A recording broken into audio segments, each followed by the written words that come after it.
कहानी की शुरुआत में हम एक छोटी लड़की सोफी को देखते हैं जो कि एक बंद बॉक्स में से पुरानी सी बुक लाकर उसे चिपकर पढ़ने लगती है। उस बुक में काफी डरावने मॉन्स्टर्स के बारे में लिखा था। तभी यहाँ उसकी मॉम आ जाती है और उसे ये बुक पढ़ने से मना करती है क्योंकि उसे पढ़ने के बाद बुरे नाइटमेयर आ सकते हैं। लेकिन फिर भी सोफी अपनी मॉम से उस बुक की स्टोरी सुनाने को कहती है। इसके बाद वो उसे ग्रोटा नाम के बीस्ट की कहानी सुनाती है कि एक बार एक बहादुर वॉरियर ने डिसाइड किया कि वो सभी मॉन्स्टर को मार देगा। वो उनके साथ बहादुरी से लड़ा और आखिरी में अपनी तलवार से उनके वीकेस्ट पॉइंट पर अटैक करके उन्हें मार दिया। खैर स्टोरी सुनने के बाद उसकी मॉम यहाँ से जाने लगती है, लेकिन तभी उसे सोफी के बेड के नीचे से कुछ आवाजें आती हैं। फिर वो एक चाकू लेकर बेड के नीचे चेक करती है, लेकिन तभी एक मॉन्स्टर उस पर अटैक कर देता है और उसे बेड के नीचे ले जाकर मार डालता है। सोफी ये देखकर काफी ज्यादा डर जाती है और चिल्लाने लगती है। तभी बेड से बाहर निकलकर वो मॉन्स्टर सोफी के सामने आता है और तभी सीन यहाँ से चेंज होता है। आगे हमें कुछ साल बाद का सीन दिखाया जाता है जहाँ सोफी एक कॉलेज में होती है। असल में आज उसका एग्जाम होता है। उसकी एक फ्रेंड मोना टीचर से कहती है कि उसे एग्जाम काफी बोरिंग लगते हैं। इस पर टीचर उसकी इंसल्ट करके उसे क्लास से बाहर कर देता है और प्रिंसिपल के पास जाने को कहता है। मोना भी गुस्से में वहाँ से चली जाती है और बाकी सब अपनी एग्जाम करने में लग जाती हैं। इसी बीच हमें पता चलता है कि सोफी एक लेस्बियन है और वो अपनी क्लासमेट जेस को लाइक करती है। अब क्लास खत्म होने के बाद उसकी फ्रेंड मोना और बेथ उसे जेस से बात करने को कहते हैं। खैर आज सोफी का बर्थडे होता है और उसकी फ्रेंड क्लास के सभी बच्चों को पार्टी में इनवाइट कर देती है, लेकिन सोफी का मन था कि वो केवल कुछ ही लोगों को इनवाइट करे, लेकिन उसकी फ्रेंड्स ने सबको ही इनवाइट कर दिया था। इसी बीच एक सेबी नाम की लड़की अपने बॉयफ्रेंड आर्या का फोन लेकर अपने दोस्तों को भी सोफी की पार्टी में इनवाइट कर देती है। खैर सोफी अपने दोनों फ्रेंड को लेकर अपने घर आ जाती है जहाँ उसके डैड जोनस ने घर को डेकोरेट कर रखा था।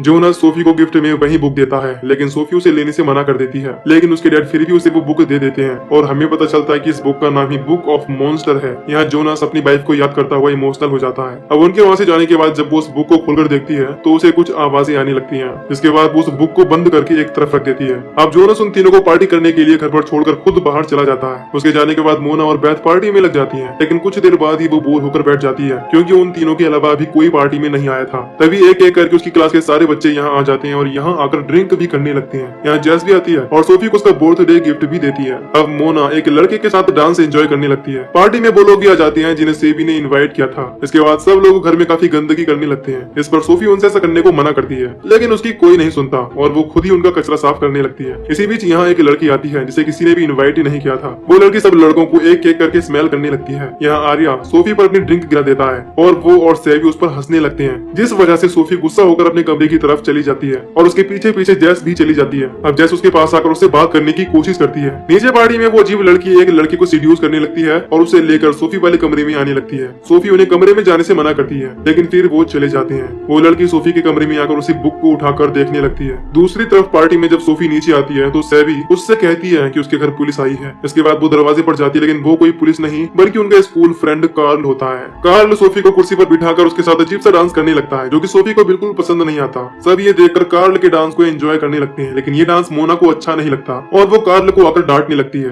दूसरी तरफ वो लड़की उसे लड़के के गले में काट लेती है और उसके सीने पर अपने नाखूनों से एक घाव करके मॉन्स्टर्स वाला साइन बना लेती है। फिर हमें पता चलता है कि वो कोई लड़की नहीं बल्कि एक मॉन्स्टर है जो कि एक लड़की के रूप में आया था। वो उस लड़के पर अटैक करके उसे मार देता है। इधर पार्टी में सेबी सोफी के लेस्बियन होने का मजाक बनाने लगती है और उसकी काफी इंसल्ट करती है। इसी बीच पता चलता है कि जब सोफी की मॉम को एक मॉन्स्टर ने मारा था तब सोफी ने सबको इस बारे में बताने की कोशिश की, लेकिन उसकी बात किसी ने नहीं मानी और उसे एक साल के लिए मेंटल हॉस्पिटल में भेज दिया। सबने उसकी मॉम की मौत का जिम्मेदार उसे ही कहा। ये सुनकर सोफी गुस्से में सेबी को एक पंच मार देती है। तभी उनके घर की लाइट खराब होने लगती है और उन्हें घर के बाहर किसी के चलने की आवाज आती है। दरवाजा खोलने पर पता चलता है कि वो उनका क्लासमेट है जो कि ड्रिंक लेकर आया है, लेकिन अचानक वहाँ एक मॉन्स्टर आ जाता है और उस लड़के की बॉडी के 2 हिस्से कर देता है। सब ये देखकर काफी ज्यादा डर जाते हैं और यहाँ से भागने की कोशिश करते हैं, लेकिन वो मॉन्स्टर अंदर आकर सबको मारने लगता है। इसके बाद एंडर नाम का लड़का किचन से बाहर आता है और वो मॉन्स्टर उस पर अपने पैर रखकर बेरहमी से कुचलकर मार डालता है। कार्ल और सेबी किचन में आकर खुद को सेव कर लेती हैं, लेकिन जब आर्या अंदर आने लगता है तो वो दरवाजा बंद कर लेती है और वो मॉन्स्टर आर्या को पकड़कर मार देता है। सोफी और बैथ फिलहाल सोफी के पीछे छिप जाती हैं और मोना और जैस ऊपर वाले कमरे में आ जाते हैं जहाँ वो दूसरा मॉन्स्टर उसी लड़के का रूप ले लेता है जिसे उसने अभी मारा था। वो दोनों से कहता है कि वो अब यहाँ सेफ है।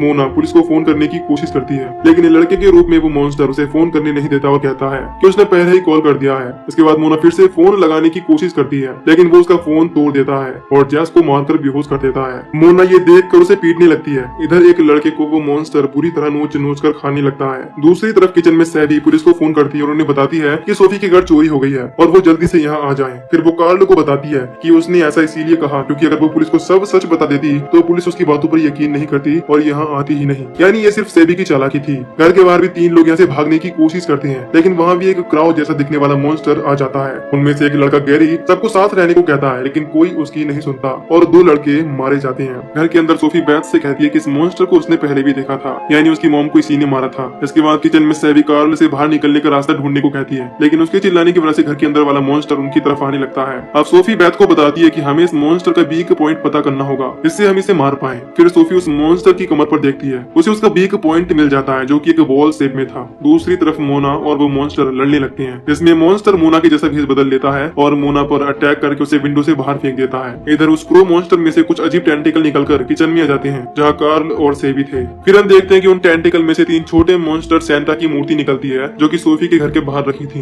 वो तीनों मिलकर कार्ल और सेवी पर अटैक कर देते हैं और उन्हें खाने लगते हैं। वो दोनों किसी तरह से उनमें से 2 को तो मार देते हैं, लेकिन तीसरा सैंटा आकर कार्ल के गले को खाने लगता है। तभी यहाँ गैरी आ जाता है और उस तीसरे सैंटा को मारकर उन्हें बचा लेता है। उधर सोफी भी उस मॉन्स्टर का ध्यान भटकाकर किसी तरह उसके वीक पॉइंट पर चाकू से अटैक करके उसे मार देती है। इसके बाद गैरी सबको बताता है कि बाहर एक और मॉन्स्टर है। फिर वो उस मरे हुए मॉन्स्टर को एक बॉक्स में डाल देते हैं। दूसरी तरफ कमरे में वो मॉन्स्टर मोना बनकर जैस को उठाती है और कहती है कि उसने उस मॉन्स्टर को मार दिया, और बाद में वो उसे लेकर नीचे आ जाती है। इसी बीच मोना के रूप में वो मॉन्स्टर उस बुक को भी अपने साथ ले आता है, जहाँ सोफी उस बुक को देखकर उसे छूने से मना करती है। अब वो बात कर ही रहे होते हैं कि तभी घर के बाहर 2 पुलिस ऑफिसर वॉन्डर और रॉकी घर को चेक करने आते हैं। कार में वॉन्डर रॉकी को सोफी की मॉम की डेथ वाली मिस्ट्री सुनाकर उसे डराने लगता है कि उसे एक मॉन्स्टर ने मारा था। खैर वॉन्डर रॉकी को वहीं छोड़कर घर को चेक करने जाने लगता है। तभी क्रो मॉन्स्टर उस पर अटैक कर देता है और बेरहमी से मार देता है। अब वॉन्डर के खून से उसकी कार रंग जाती है, जिस पर रॉकी कार के वाइपर को खोल देता है। तभी उसके सामने वो मॉन्स्टर आ जाता है, जिसके बाद वो बाहर निकलने की कोशिश करता है, लेकिन वो उसे बाहर नहीं आने देता और कार के इंजन को खराब करने लगता है, जिसकी वजह से कार का फ्यूल लीक होने लगता है। और बाद में वो मॉन्स्टर अपने वीपन से कार में चिंगारी लगाकर उसे ब्लास्ट कर देता है, जिसमें रॉकी मारा जाता है। घर के अंदर सब ये देखकर काफी परेशान होते हैं, लेकिन मोना ये देखकर काफी खुश हो रही थी, क्योंकि वो भी एक मॉन्स्टर थी। इसके बाद सब घर में आकर उस बुक को देखने लगते हैं। सोफी बताती है कि वो इस बुक के बारे में ज्यादा नहीं जानती और ये बुक उनके घर काफी सालों से रखी है।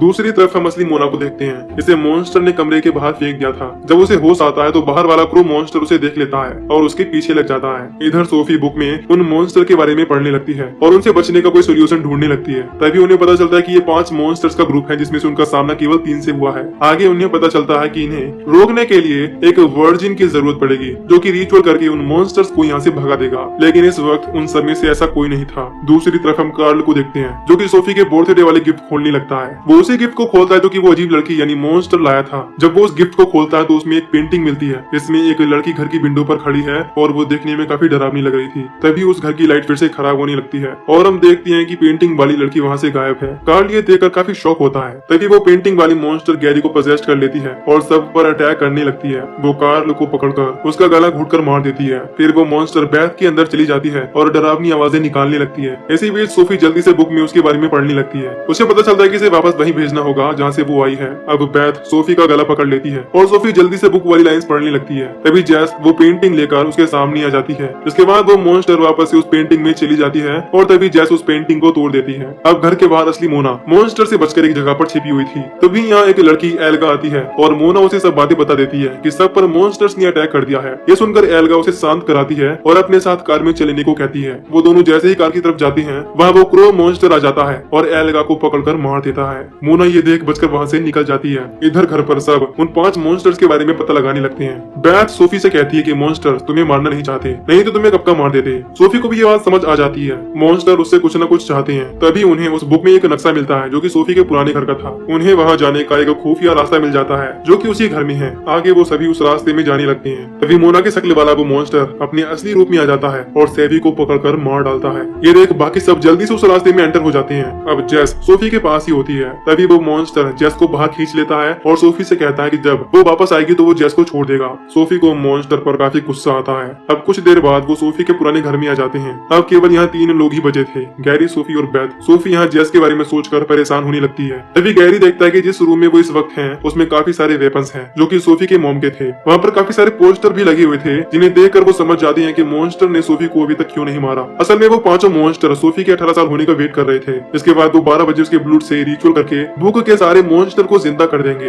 बैथ ये देखकर सोफी से कहती है कि तुम्हें यहाँ से जाना होगा, लेकिन वो मना करती है और कहती है कि उनके पास जैस है जिसे हमें बचाना होगा। अब वो तीनों वहाँ से वेपन्स लेकर घर की तरफ निकल जाते हैं। रास्ते में उन्हें एल्गा मिलती है जो कि अपनी आखिरी सांसें ले रही थी। वो उन्हें बताती है कि बाहर एक मॉन्स्टर घूम रहा है, इससे तुम्हें बचना होगा। वो उन्हें ये भी बता देती है कि मोना अभी जिंदा है। इसे सुनकर बैथ और सोफी थोड़ा रिलैक्स होते हैं क्योंकि उन्हें लग रहा था कि मॉन्स्टर ने उसे मार दिया होगा। इसी बीच एल्गा की मौत हो जाती है और तीनों उस क्रो मॉन्स्टर को ढूंढने लगते हैं। तभी उनके सामने वो मॉन्स्टर आ जाता है। इसके बाद वो सब मिलकर उस पर अटैक करने लगते हैं। मोना भी वहाँ आ जाती है और तीनों लड़कियां मिलकर उस मॉन्स्टर को बेरहमी से मार देती हैं। दूसरी तरफ हम देखते हैं कि घर के अंदर वाला मॉन्स्टर जैस को एक ककून में पैक कर रहा है। इधर जब वो घर में आती है तो गैरी टॉयलेट जाने को कहने लगता है। फिर सब उसके बाहर आने का वेट करने लगते हैं। टॉयलेट के अंदर हम देखते हैं कि क्रो मॉन्स्टर के टेंटिकल ने सभी मरे हुए लोगों को अपने अंदर एब्जॉर्ब कर लिया है और वो एक मॉन्स्टर बन गया है। इसके बाद वो मॉन्स्टर गैरी को पकड़ लेता है और उसे मारने लगता है। बाहर खड़ी बैथ और मोना उसकी हेल्प करने उसके पास आ जाती हैं, जबकि सोफी जैस को बचाने अकेली ही चली जाती है। बाथरूम में वो मॉन्स्टर गैरी को नहीं छोड़ता, जिसके बाद वो दोनों लड़कियां उस पर कुल्हाड़ी से अटैक करके गैरी को बचा लेती हैं। दूसरी तरफ सोफी अपने कमरे में देखती है कि मॉन्स्टर ने जैस को बांध रखा है। इसके बाद वो कटर मशीन लेकर उस पर अटैक करने लगती है, लेकिन कुछ टाइम में ही वो मशीन चलनी बंद हो जाती है और सोफी को वो मॉन्स्टर उसकी मॉम के रूप में दिखने लगता है। ये देखकर वो समझ जाती है कि मॉन्स्टर उसे उलझाने की कोशिश कर रहा है। फिर वो मशीन को फिर से शुरू करके उस मॉन्स्टर के टुकड़े कर देती है और आखिर में वो मॉन्स्टर मारा जाता है। खैर सोफी जैस को बचा लेती है और यहाँ